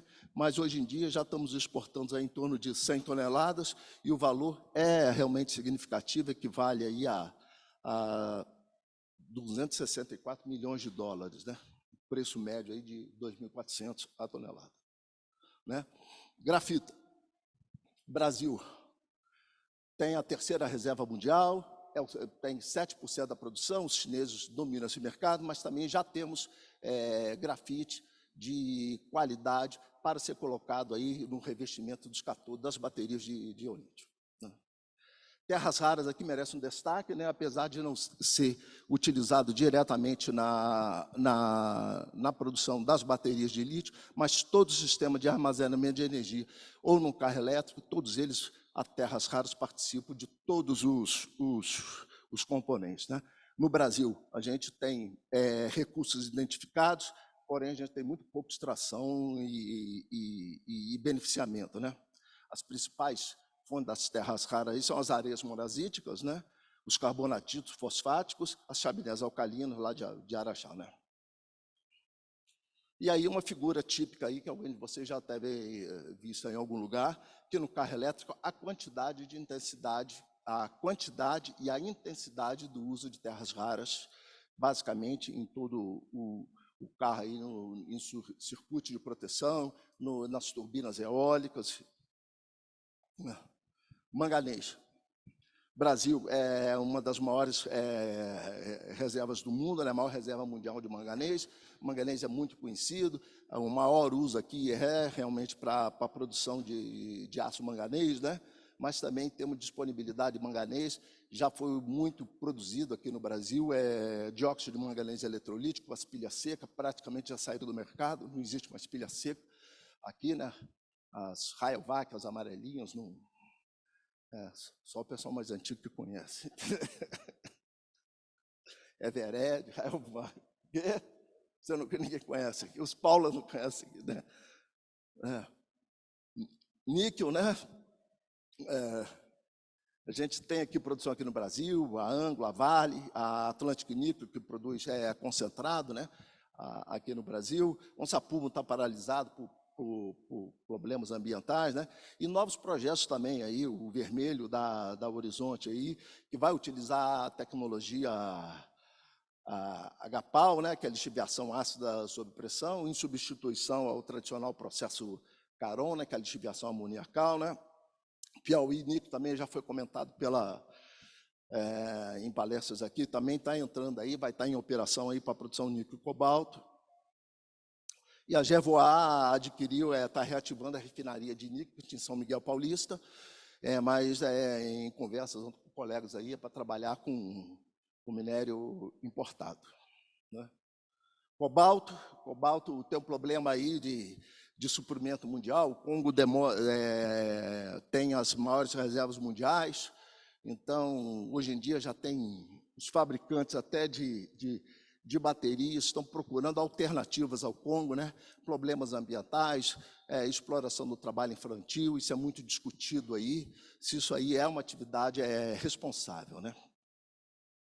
Ele é obtido aí subproduto do processo Caron. No Brasil, as minas de cobalto, que tinha Fortaleza de Mina, Americana e Niquelândias, estão paralisadas por falta de viabilidade, né? E o mais importante aqui, né? Existe a tendência hoje em dia na redução de cobalto no uso nas baterias, né? Devido aos problemas de suprimento, né? Então, um veículo elétrico aí que tinha em torno aí de 7 quilogramas de lítio, está aumentando a quantidade, nos cátodes de NCM, de níquel está aumentando as quantidades, e a redução do cobalto aí de 12% para metade, a redução quase de 50%, mantendo a mesma densidade energética. Ferro, desnecessário comentar, né? O Brasil é o maior produtor de ferro, e todo mundo acho que já conhece aí sobre ferro aqui. Bauxita vem alumínio. O Brasil também tem muita tecnologia aí na extração de bauxita, né? E o importante aqui, disso aqui eu destaco aqui, que empresas como a CBA e a Novelis já estão com tecnologia desenvolvida para produzir as folhas de alumínio em espessura aí de 10 micrômetros, 20 micrômetros, que são utilizados no invólucro dessas baterias, né? Agora, fechando aqui, né, algumas considerações aqui, né? O Brasil está no estado de desenvolvimento com o nosso projeto de lítio, de níquel, de cobalto, né? Temos novos players no mercado aí, isso é muito bom, né? A MG, a Sigma Lítio, a Piauí Nickel e a Horizonte Minerals, né? E temos aí a reativação também da refinaria de São Miguel Paulista, né? E algumas carências que eu acho que a gente tem que também, desafios, não é carências, são desafios, né? Precisamos desenvolver produtos precursores das baterias de íon lítio, né? Eu estou falando de carbonato de lítio de alta pureza, eu estou falando de hidróxido de lítio de alta pureza, né? Eu estou falando de produtos de níquel e de cobalto também de purezas elevadas, né? Que a gente chama de battery grade, né? São completamente diferentes os produtos dos produtos atuais disponíveis aí no mercado nacional, né? A BID já é uma fábrica de baterias de íon lítio que está instalada em Manaus, mas é quase nada de nacionalização, é apenas uma montadora que ela lacra as baterias, né? Uma coisa importante, para quem não sabe, né, a previsão para vendas esse ano aqui de veículos elétricos no Brasil já é da ordem de 40 mil veículos. Isso aí significa metais contidos desses todos aí que eu descrevi, né? E uma notícia que eu li ontem, né, e eu botei aqui para o fechamento aqui, né, que as baterias de íon lítio já estão sendo tratadas como uma questão geopolítica, né? Essa subida do preço está levando as montadoras de automóveis, a Ford, a Peugeot, Renault, a procurar o governo americano pedindo uma reserva de mercado para esses metais, né? Porque isso é importante, né? Do mesmo jeito, a Volkswagen e a Mercedes também procuraram o governo do Canadá pedindo também reservas de mercado, né? Então, isso já está sendo extrapolado aí, sendo tratado como um assunto político, né? E aqui uma frase que não é minha, né?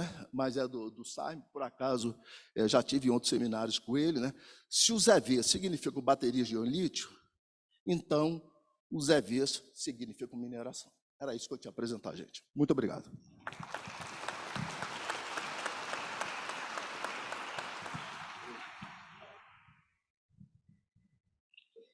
Obrigado, Paulo. Ótima palestra.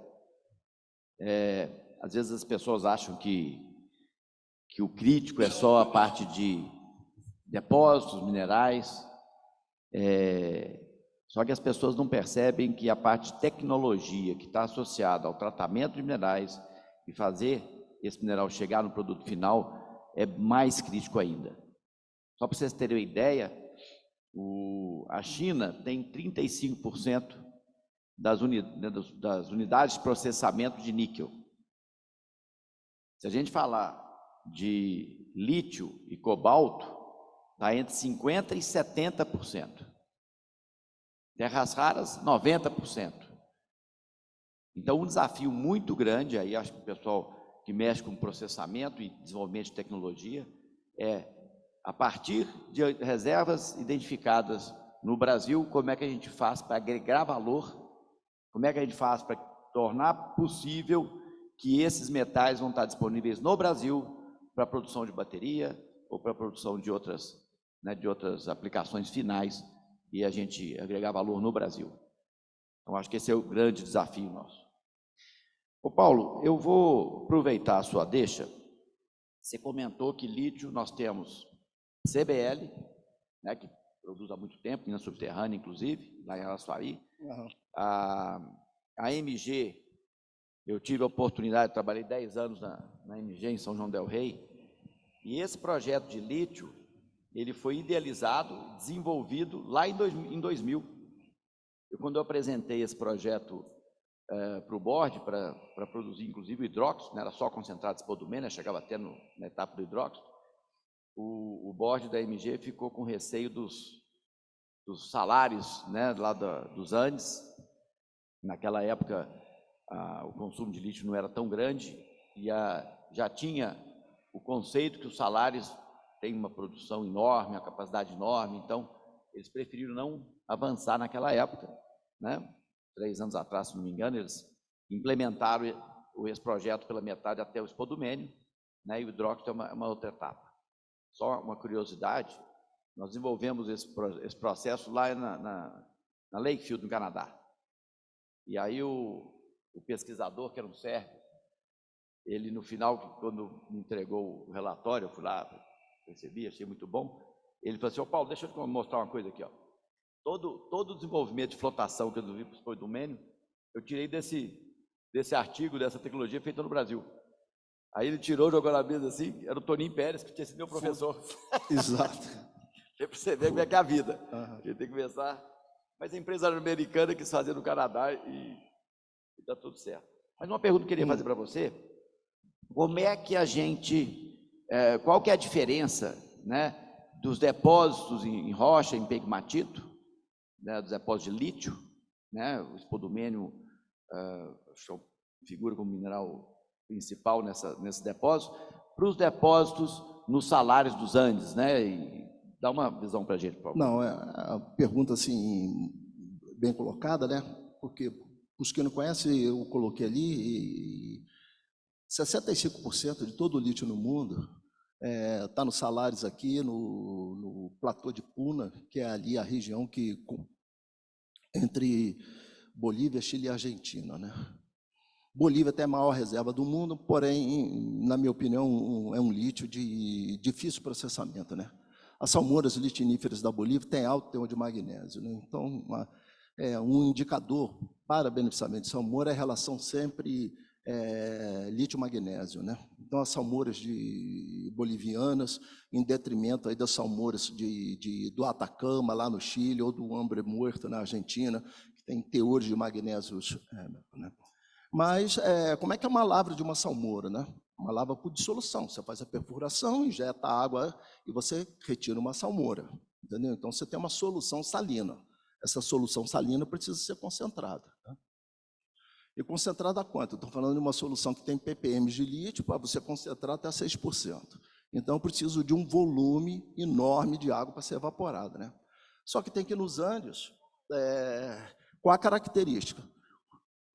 Não chove, é um deserto mais árido do mundo, né? Então, quem fornece energia é a natureza. Pergunta: quanto tempo demora entre colocar o sistema de evaporação solar, né? Quanto tempo demora para você chegar a uma concentração de 6% de cloreto de lítio?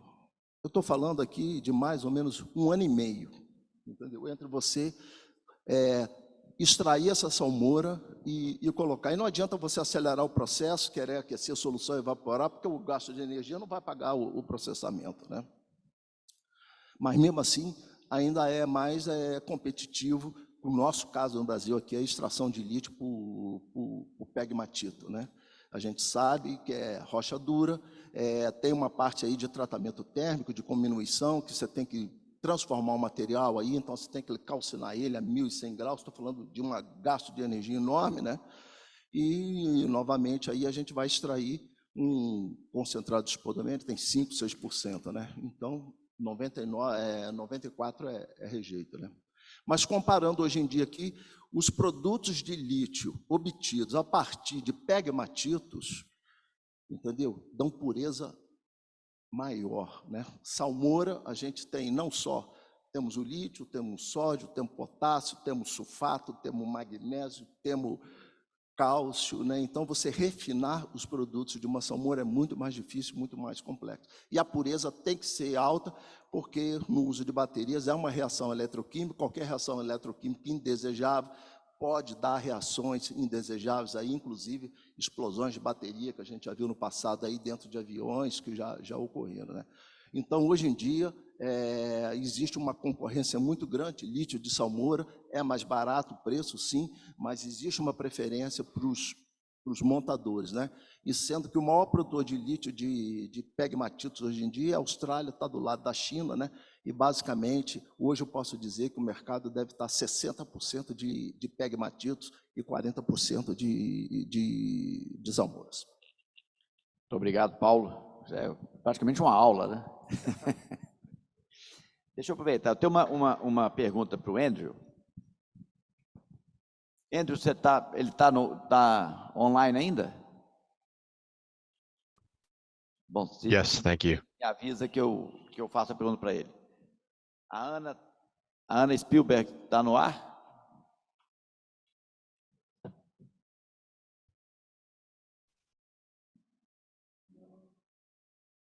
I can hear you.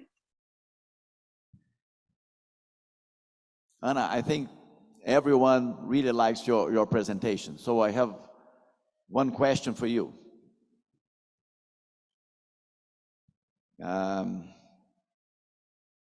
Here, it's a statement that the American government is concerned with the energy demand due to the electrical vehicles, due to the EVs in the US. What solution have you thinking to supply that extra demand of energy to supply the EVs?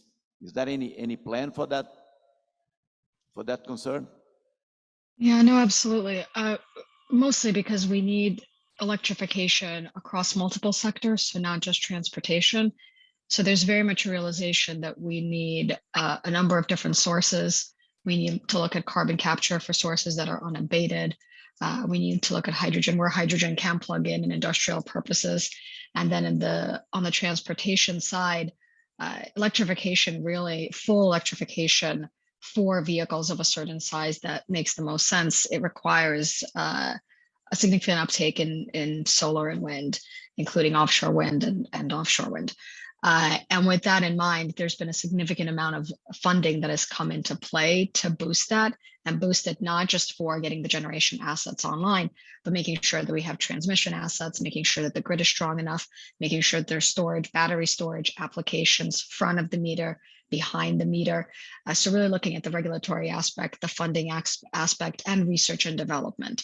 And then individually, our power markets in the United States are very much at a state level or regional power pool level.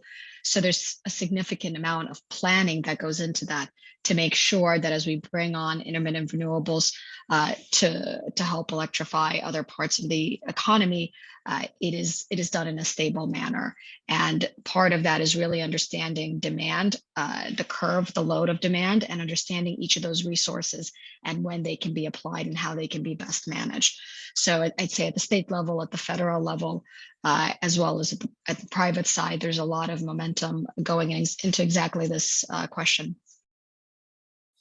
Thank you very much, Anna. I have another question here for you, Paulo Castellari. How como a Appian Capital Brasil absorve as exigências de licenciamento ambiental na avaliação da gestão dos seus investimentos?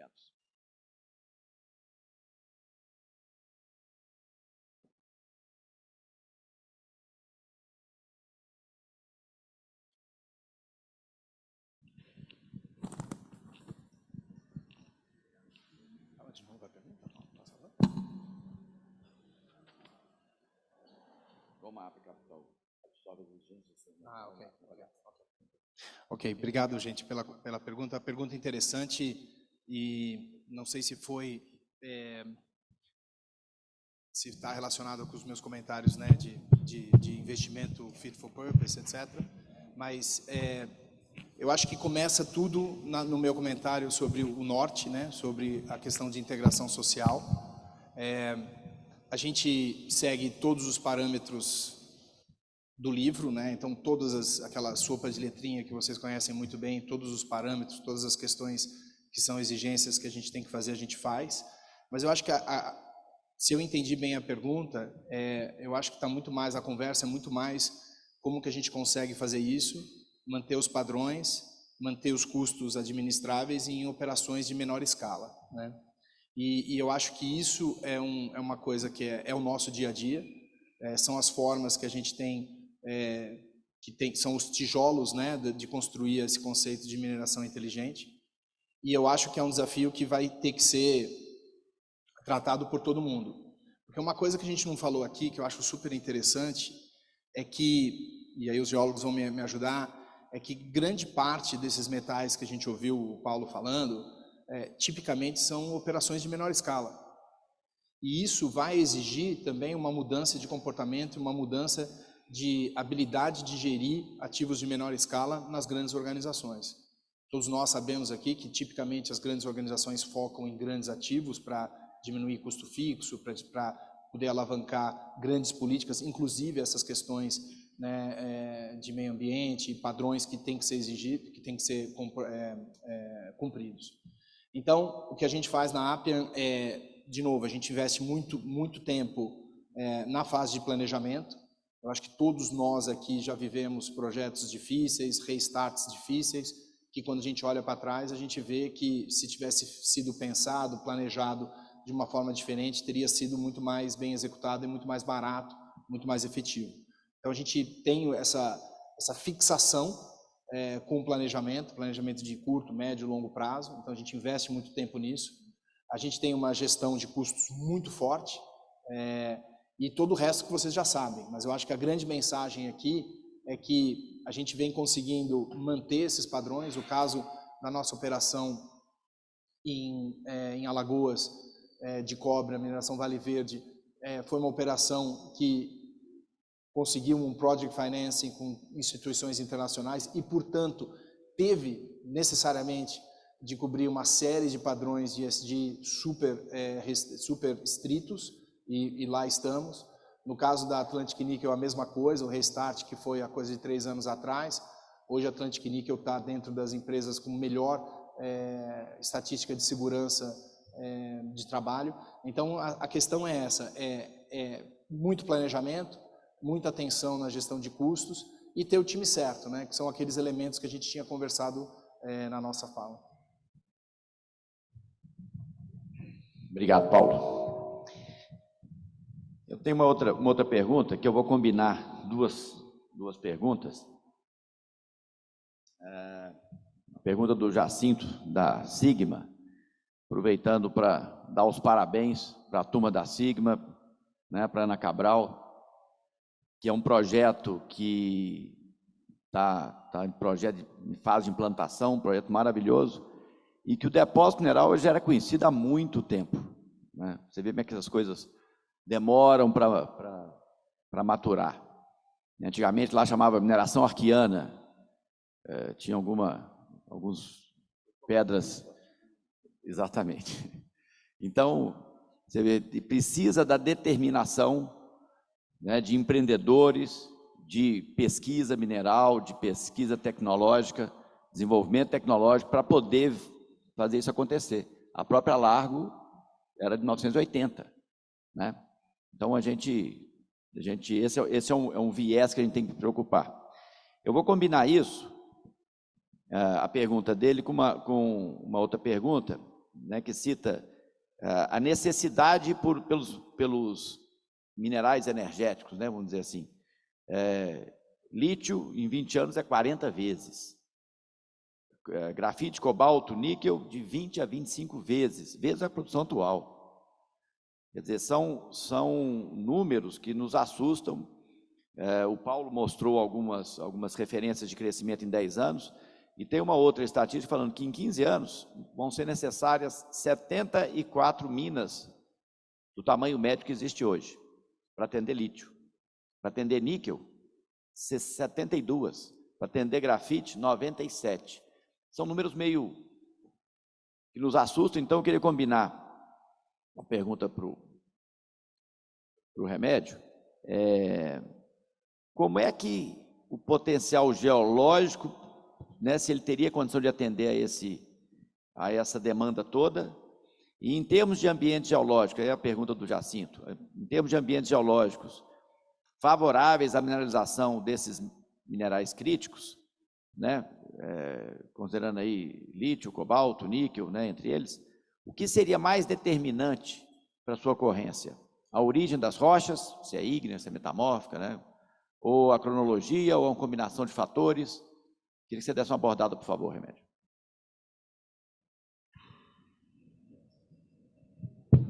Ok.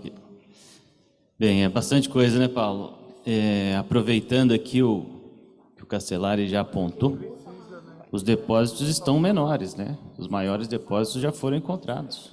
Então, eles estão mais raros e menores. E isso é uma tendência de redução do tamanho das operações, obviamente, para fornecimento desses bens, né? E isso combinado com outra informação aqui trazida pelo nosso colega Braga, que da reportagem do IBRAM, até falando sobre os 3% do território nacional mapeado em escala adequada. A gente precisa fazer um ajuste aqui nessa informação, porque o país tem 8 milhões e meio de quilômetros quadrados e nós não vamos mapear, ninguém vai mapear 8 milhões e meio de quilômetros quadrados na escala 1 para 50 mil, não faz sentido algum, tecnicamente, né? Muito menos as bacias sedimentares, são 60% do nosso território. Então, nós temos que focar nas áreas com maior potencial. Quando nós trazemos isso para terrenos cristalinos, né, falando, por exemplo, em escala 1 para 100 mil, que nós temos só 28% do território nacional mapeado, quando nós trazemos para os terrenos cristalinos, são 78% dessa área mapeada na escala 1 para 100 mil. Então, por uma boa publicidade do Brasil, nós temos um bom conhecimento geológico, sim, mas nós precisamos investir um pouco mais, né, um pouco mais ainda. Nós sabemos de uma missão que nós temos para isso. E agora, com relação às perguntas de potencial geológico do Brasil, uma pergunta para todos os geólogos aqui, né? Eu acho que todo mundo que já foi para o campo já deve ter encontrado com pegmatita em algum momento na vida, né? Então, não é uma rocha exótica, certo? Então, eu acho que o potencial geológico para descobertas existe, né? E o Brasil tem apontado aí 35%, por exemplo, da produção de lítio vem de pegmatitas na Austrália, né? Nós temos condições geológicas e similaridades muito interessantes nesse processo, Então, acho que é um grande, é uma oportunidade. Agora, com relação a ambientes geológicos, nós precisamos avaliar sempre fazer uma nova leitura, né? Eu apontei lá atrás na apresentação com relação ao cobalto, né? Que nos depósitos de assoalho marinho estima-se aí 120 milhões de toneladas de cobalto, né? Em crostas, em nódulos. Isso em ambientes ativos hoje, né? É um processo biogeoquímico acontecendo. Né? Nós temos 60% do nosso território de ambiente. 60% do nosso território é bacias sedimentares. Talvez fazer uma leitura na prospecção desses elementos, cobalto, manganês, de fato nesses ambientes, possa ser uma solução aí que ainda não esteja no nosso radar de pesquisa, mas pode trazer novas e importantes oportunidades. Muito obrigado, Márcio, excelente explicação. Cobalto eu acho um desafio um pouco maior que os outros, né? Felizmente, tem soluções. Tem um estudo feito na Alemanha, que uma empresa, uma montadora, já está planejando implementar, acho que nos 2 próximos anos, que é substituir o cobalto na bateria NMC, né, no cátodo da bateria, tirar o cobalto. Só que aí a liga níquel-manganês fica muito alcalina, fica muito agressiva, ataca o frame de alumínio, e a solução é fazer um coat de vanádio. Né?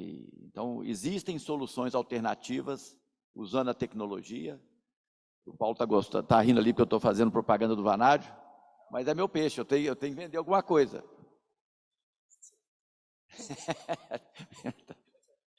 Bom, eu tenho aqui uma outra pergunta ao Paulo Braga. As rotas de processo de níquel, cobre e terras raras geram efluente rico em sulfato de magnésio. Seria possível produzir magnésio a partir desse efluente? Sim, entendeu? Não tem problema não. O problema maior é a economicidade do processo, né? São soluções diluídas, provavelmente, né? Você vai ter que concentrar essa solução, entendeu? E depois a gente, não sei se está falando de magnésio metálico e propriamente dito, entendeu? Pode tentar aí fazer uma precipitação disso aí, obter um produto de magnésio aí com valor agregado, assim. Não vejo problema nenhum, não. A hidrometalurgia dá margem para muito desenvolvimento aí, é possível sim. Obrigado, Paulo. Tem uma outra pergunta que vai um pouco nessa mesma linha. Eu acho que uma das soluções, né, que a gente tem que abraçar é a economia circular. Né? É aproveitar seja na reciclagem, seja o que já está no rejeito das minas. Nós por parte da Largo, fazendo mais uma propaganda, né? Já que você é acionista, Paulo, uma boa notícia para você. A gente tem titânio nos nossos rejeitos e nós já estamos implantando, né? A partir do meio do ano que vem, nós já estamos produzindo eumenita.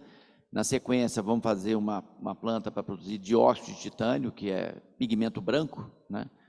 Toda tinta branca, ou plástico branco, ou cerâmica branca tem o pigmento, a base de titânio. E a gente espera produzir 2/3 do consumo brasileiro de pigmento. Né? Lembrando que hoje o Brasil não produz nem 1 quilo de titânio, né? Na produção mineral que eu estou falando. Então, a gente vem aí ajudar, né? Não só atender o mercado brasileiro, mas produzir sem impactar o meio ambiente, sem ter nenhuma atividade de mineração adicional. Então, nós vamos reprocessar o rejeito, produzir, gerar o pigmento. E só como complementando essa filosofia da Largo, o pigmento, depois de produzido, gera um efluente ácido. Nós vamos recuperar o ácido, é possível recuperar até 50%, e o restante nós vamos fazer sulfato de amônia, né? Que é um fertilizante. Né? Mercado enorme, né? Então, a gente sempre agregando valor, sempre com a consciência ambiental, e isso não é por acaso, tá, gente? A localização dessa planta de pigmento foi estrategicamente definida no polo petroquímico de Camaçari, ao lado da geração de amônia, né, da planta de amônia. Então, acho que esse é sempre a pegada nossa, eu acho que a mineração tem muito a contribuir nesse sentido. Só fazendo aqui nós temos mais 3 minutinhos. Essa é uma pergunta feita a todos da mesa. Como avaliam a possibilidade de recuperação dos metais de equipamentos eletroeletrônicos e baterias no país e a redução da contaminação do meio ambiente? Quais os entraves e dificuldades para a implementação no Brasil? Claro, Paulo. Isso aí não sei se passou batida na minha apresentação, né? Mas é uma coisa muito importante, né? A reciclagem dessas baterias de íon lítio, né? Tem uma vida útil, já existe aproveitamento, bateria de segundo reaproveitamento, mas não é um processo muito fácil, né? Quando a gente fala comparado com a reciclagem das baterias de chumbo ácido, né? Chumbo plásticos e os conectores, quando a gente fala da reciclagem das latinhas de alumínio, da reciclagem de plástico, né? Eu vejo muitos processos e projetos falando aí, pega todas as baterias, reduz o tamanho, faz uma diminuição e aquece, faz uma pasta negra. Na verdade, eu estou misturando, eu não estou recuperando nada, eu só estou misturando. Eu estou misturando lítio com cobalto, com titânio, as baterias que tem, com manganês, então é uma dificuldade, né? Vocês pegarem qualquer bateria de qualquer equipamento eletroeletrônico, você não sabe o tipo do catodo que está ali dentro, né? E eu falei que tem mais de dezenas de tipos de catodo atualmente, né? Então, a reciclagem tem que começar na classificação dessas baterias ali, né? Estou falando um catodo muito comum aí nessas pilhas pequenas aí, que é lítio, ferro, fosfato. Isso ali vai para um determinado tipo de reciclagem, né? Então, eu acredito que reciclar não é pegar e misturar tudo outra vez para tentar separar, né? Acho que a reciclagem tem que começar antes. E para antes aí tem que ter uma norma para atender e facilitar esse processo de reciclagem. Tem que ter a participação de todo mundo, né? Sim. Não é só da indústria. Obrigado, Paulo. Bom, pelo meu controle aqui, nós temos 27 segundos. Infelizmente, tem um monte de pergunta, eu não consegui responder todas, mas a Cristina fez uma pergunta a respeito do lítio, resumindo, não teria o risco do Brasil ser um exportador do mineral, em vez de verticalizar a cadeia? Eu acho que esse risco sempre existe, e é um esforço enorme a gente desenvolver tecnologia. Enorme, nós temos que focar nisso, né? A Cristina é do Ministério de Ciência e Tecnologia, então desafio é nosso, Cristina, né? Eu vejo muitas vezes a crítica ao setor mineral por não ter uma continuidade da cadeia, não ser verticalizada no Brasil, mas aí a gente pensa, por que as indústrias não têm uma política de incentivo para que a verticalização aconteça? Né? Incentivo na tecnologia, desenvolvimento de tecnologia. A culpa não é de quem produz a matéria-prima inicial, mas é exatamente de todos nós que não estamos criando a condição para que a cadeia aconteça. Aliás, o fato de ter uma produção mineral é a primeira condição, o primeiro fator para favorecer a implementação do restante da cadeia. Mas depende de toda uma política industrial, política de tecnologia, e que a gente espera que os governantes abram os olhos e que a classe de empresariado invista nessa cadeia, né? Acho que a mineração cria a condição inicial, as outras a gente não como minerador é responsável, mas tem que ter todo o envolvimento. Então, obrigado, Cristina. Tem uma outra pergunta que o tempo já acabou, mas relativo à parte de unidade de conservação, né? Se existe pesquisa CPRM. Eu só queria deixar um detalhe, eu vou encaminhar para vocês para responder direto, tá, gente? O fato de ter uma mineração numa unidade de conservação pode ser exatamente o fator para que aquela conservação seja efetiva, né? Ela apadrinha aquela unidade. Bom, eu queria agradecer Paulo Castellari, Paulo Braga, agradecer ao Márcio Remédio. Thank you very much, Andrew. Thank you very much, Ana. Really appreciate your contributions. Queria agradecer a presença de todos vocês, né? Acho que o painel cumpriu bem o papel e a gente pôde aprender um pouco mais sobre área estratégica. Obrigado, gente, e bom dia.